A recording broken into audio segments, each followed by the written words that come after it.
Bonjour à tous. Alors pour commencer, je tenais à remercier tous les nouveaux abonnés à ma chaîne, car cette semaine, vous êtes maintenant plus de 1000 abonnés à suivre mes vidéos. Donc vraiment, 1000 merci. Merci, merci. Alors aujourd'hui, j'ai choisi de vous parler de tomates, car c'est la star du potager et aussi c'est vers la fin mars que l'on peut semer pour une plantation en extérieur après les seins de glace. Donc dans cette vidéo, vous verrez plusieurs points. Quelle variété j'ai choisi en 2021 et pourquoi avec les critères que j'ai retenus. Mais aussi le semis et le repiquage en godet, la croissance des plantes et la plantation, et aussi mon retour d'expérience sur la culture en pot. Voilà, bonne vidéo.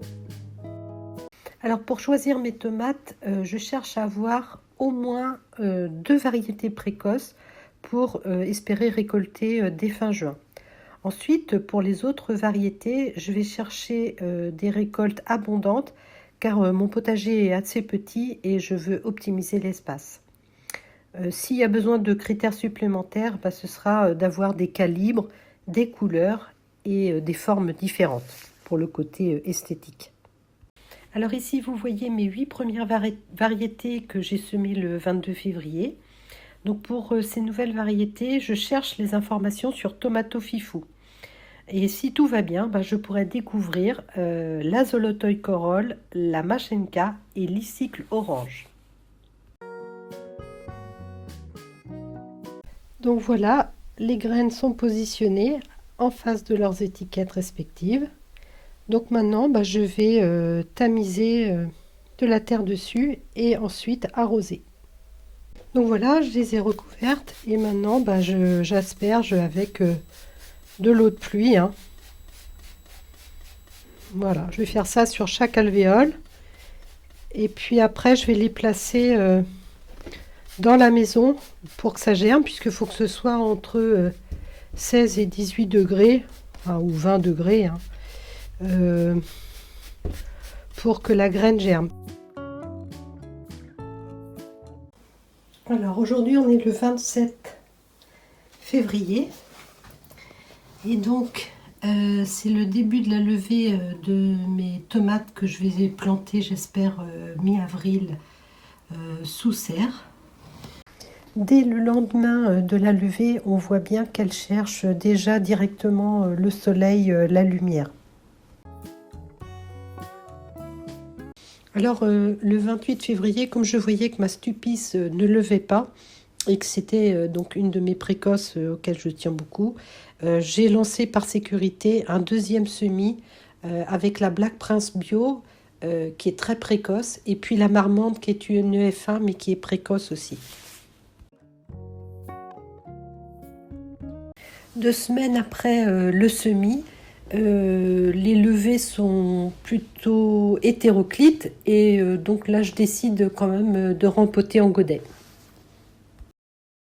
Bon, alors je vous montre celle-là parce que c'est ma préférée. En plus, elle a une belle racine. C'est la Paul Robesson. On la reconnaît bien, hein. Bonjour Paul Robesson. Et donc, hop.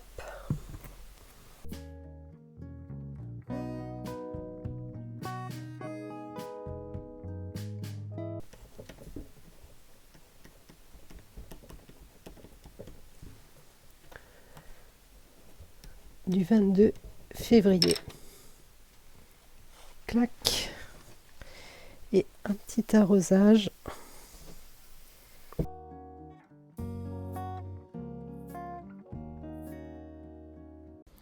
Donc après le repiquage en godet, je les laisse toujours 1 ou 2 jours à la maison sous les LED, le temps que se remettent du repiquage. Et puis ensuite, je les ai mis sous serre froide, recouverte d'un voile d'hivernage pour la nuit quand vraiment il est prévu de faire très froid. Donc là maintenant, elles sont sous serre. Alors, les tomates que je vais semer pour l'extérieur. Donc, la Pink Bumblebee, donc ça c'est celle qui m'a fait la plus grosse production l'année dernière, eh bien elle va aller en extérieur. Les poires rouge et jaune vont aller aussi en extérieur. Ensuite, la jazz, donc ça c'est, il me reste 4 graines de Jaco et Lily, donc je vais la semer. La jazz, la lithium sunset, ça c'est Dany, c'est le jardin de Dany qui me les a donnés, donc la lithium sunset, elle ira en serre. Ensuite, la noire de Crimée, bon c'est, voilà, vous avez déjà vu la vidéo, elle ira en extérieur. La téton de Vénus, donc là aussi c'est des graines de Jaco et Lily que j'avais pas utilisées, là elles sont de 2018, donc j'espère qu'elles vont fonctionner. La téton de Vénus ira en extérieur parce que je crois qu'elle aime bien les climats frais. Et puis une autre tomate que Dany m'a donnée, c'est la violet noire. Et elle ira en serre. Donc en tout, ça devrait me faire 18 pieds de tomates, dont 8 sous serre et les 10 autres en extérieur.